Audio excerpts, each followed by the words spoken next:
Есенската сеидба годинава доцни. Сушното време ги одложи полските работи на засеување на житните култури. Експертите велат дека викендов има најави за врнежи од дошта, затоа земјоделците да бидат подготвени, доколку одлучиле да засеат од овие култури. Иако оптималните рокови, оптималните периоди на сеењето на житните култури се поминати, сепак се уште има време на сеење на предсе на семенската пченица, тритикалето, јачменот и така натаму.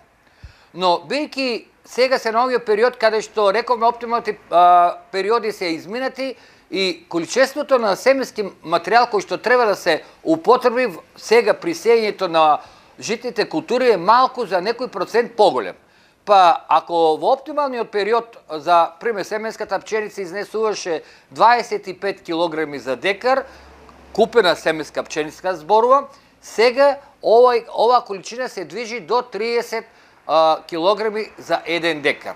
Исто така би сакал да ве информирам дека веќе по земјоделските аптеки може да се обезбедат и ѓубрива кои што се на база на ауксин, тоа е природен хормон за раст и поникнување на семето пред се, и каде што ќе овозможи поголем процент на поникнувањето на семенскиот материјал, па препорачливо е да се мешат сега семенскиот материјал со ауксинот со цел да има полесно поникнување на семенската пченица, односно и на другите житни култури. Според експертите, оптималните рокови полека поминуваат. Најголемиот дел од површините за есенската сеидба се уште не се подготвени.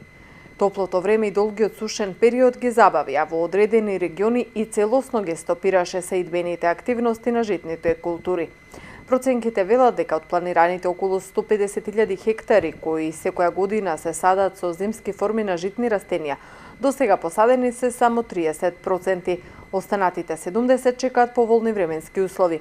За доцнетата сеидба од друга страна ќе значи поголеми производствени трошоци, пред се поради зголемените количини за семенски материјал.